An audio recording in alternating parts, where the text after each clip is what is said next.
Good morning, good afternoon, or good evening to everyone, depending where in the world you are. I'm thrilled to have you join me for today's live event on mastering resilience and thriving through challenges. Here's a question for you. When your team faces setbacks, do you bounce back stronger or do they feel overwhelmed and stuck? Today, we're going to explore how you can turn challenges into opportunities by mastering resilience, not just for yourself, but for your entire organization. Give me a thumbs up in the comments if this sounds good. We have an incredible group joining us today. Experienced CEOs, C level executives, and HR directors from 15 different states in the USA, from Brazil, Argentina, my home country, and leaders from across Europe from more than 15 countries. I'd also like to acknowledge those joining from beautiful Sweden, where I'm based. My name is Lizzie Clausen, and for the past 25 years, I had the privilege of working with exceptional leaders like you, helping them transform the teams and achieve new levels of success. I work with a team of amazing individuals at Brighter Leaders. To learn more about our work, you can visit brighterleaders.com. In the next 10 minutes, I'll share practical cases and tips that you can implement right away to elevate your leadership and team performance. To get the most out of it, I'd like to ask you to bring forth your reflective self. To do this, let's count together from 10 to 1. For each descending number, feel more relaxed and more present. 10, 9, 8, 7, 6, 5, 4, 3, 2, 1. Feel centered, feel present. I also have something special for you at the end, something that will help you apply what we covered today directly to your leadership role. So stay with me until the end. Let me start by sharing a story. A few years ago, I worked with a CEO from a company struggling to reach its budget. What do you think his management team's first reaction was? They wanted to cut costs, lay low, and wait for the storm to pass. Does any of this sound familiar? But this CEO did something different. He gathered his team and said, "We're not going to survive this. We're going to turn it into our biggest win yet." He shifted the mindset from loss to opportunity. They focused on what they could control, invested in one-on-one and team coaching. Even though no one in this management team was against coaching, they were very skeptical of this investment at the time when the company was making losses. The CEO's move was bold and visionary, and within 6 months, the company increased revenue with 25%, surpassing their budget. Take a deep breath with me and reflect. How do you react when faced with challenges? Are you using resilience to transform setbacks into opportunities?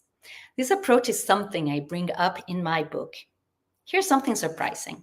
Did you know that 70% of change initiatives fail because leaders don't address the emotional resilience of their teams? You can have the best strategies, but if your team isn't emotionally equipped to handle setbacks, progress stalls. So think about your team for a moment. When things get tough, are they emotionally ready to rise to the occasion, or do they get stuck in frustration?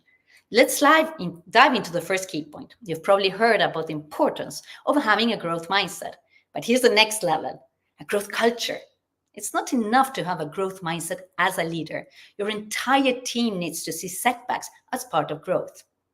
What's your team's reaction to failure?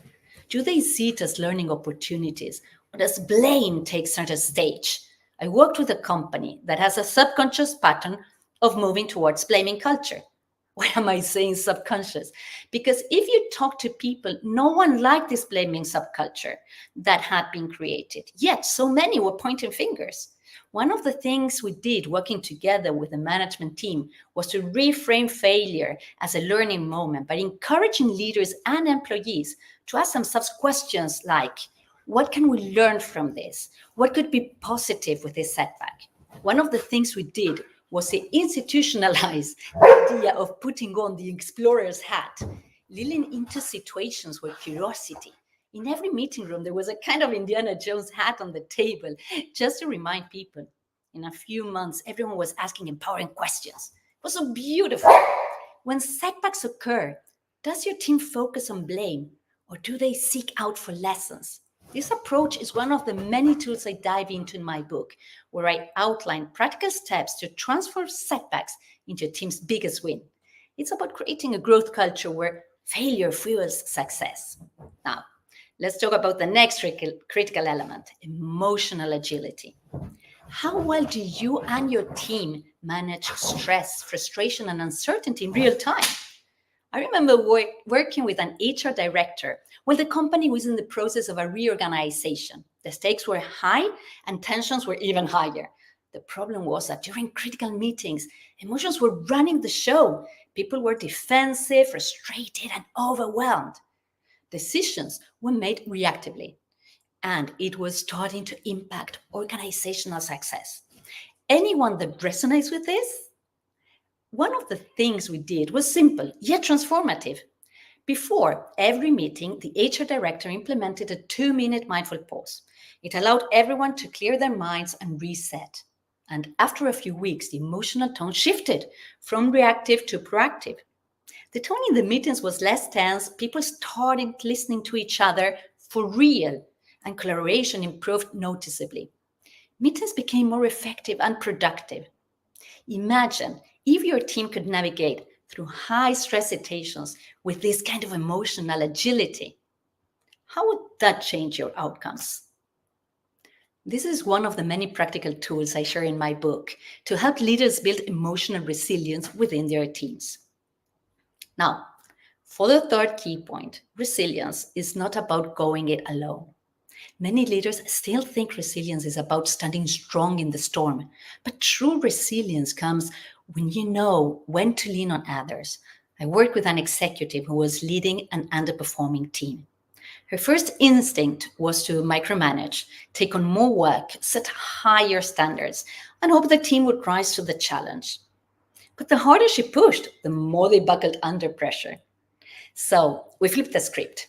Instead of trying to do everything herself, she began to leverage the strengths of her team, fostering greater collaboration and accountability while still providing clear direction. She introduced a shift in the regular team check-ins. Instead of only focusing on review performance, she fostered open conversations where team members could express challenges and offer solutions. She also showed herself vulnerable and shared her struggles with her team. What do you think happened? It was greatly appreciated by her team, and over time, the team found their rhythm, focusing on each other's strengths, improving collaboration and accountability, and elevating performance. How often do you lean on your team for resilience rather than taking it all on yourself? Asking yourself reflective questions is a habit that can enhance your personal and your team's performance. I covered this in detail in my book, and if you want to dive deeper into these strategies, stay tuned because I have something special for you at the end of this talk. In today's fast-paced world, with challenges hit us at breakneck speed, mastering resilience is no longer optional. It's a leadership necessity. Don't wait for a crisis to test your limits. DM me to get started on your path to mastering resilience. The last key point I want to share is a wow moment from a client.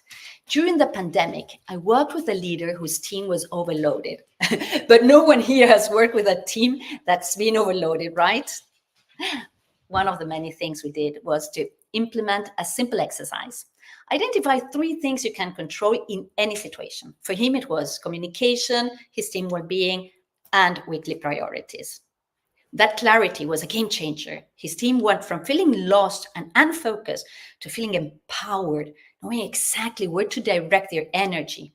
Within a month, the team was back on track, showing significant improvements in performance. As a result, they went on to surpass quarterly quotas despite the ongoing challenges. What would happen if your team focused on just 3 things they could control? This 3-point focus is one of the practical exercises in my book designed to help you lead with even more clarity. Let's recap. What have we explored? 4 key points. How to cultivate a growth culture where failure fuels your success. How to build emotional agility so your team can thrive under pressure. How to rely on your team to build resilience together. And how to apply the 3-point focus to navigate with even more clarity. Which which one of these will you focus on first? I'd love for you to share your key takeaway in the comments. As I promised, I have a gift for you. My latest book, From Suffering to Surfing, which hit #1 on Amazon. This book is packed with practical tools and exercises designed for busy professionals who need real results. It's your roadmap to mastering resilience, turning challenges into opportunities, and building a team that thrives, no matter the circumstances. Some of the content you will find here is: don't limit your challenges, challenge your limits. How to unlock the power of your brain. How to reduce unwanted stress, and how to master the power of consistency, and many others, all with short practical exercises. The question is, what's your next move? If you're ready to stop reacting to setbacks and start mastering resilience, DM me and I'll send you the first 2 chapters of From Suffering to Surfing for free. Because mastering resilience shouldn't wait until the next crisis hits. If you wish to acquire the book, you'll find it on our website, brighterleaders.com, or on Amazon. If this event was helpful, kindly like the post, comment, and share it with your network. Remember, you and your team are always just one mindset shift away from your next breakthrough. Thank you so much for joining me today. If you have any questions or want to continue the conversation, feel free to contact me. Together, we can rise above challenges, inspire our teams, and create a culture where resilience leads to unstoppable performance. Have an incredible day.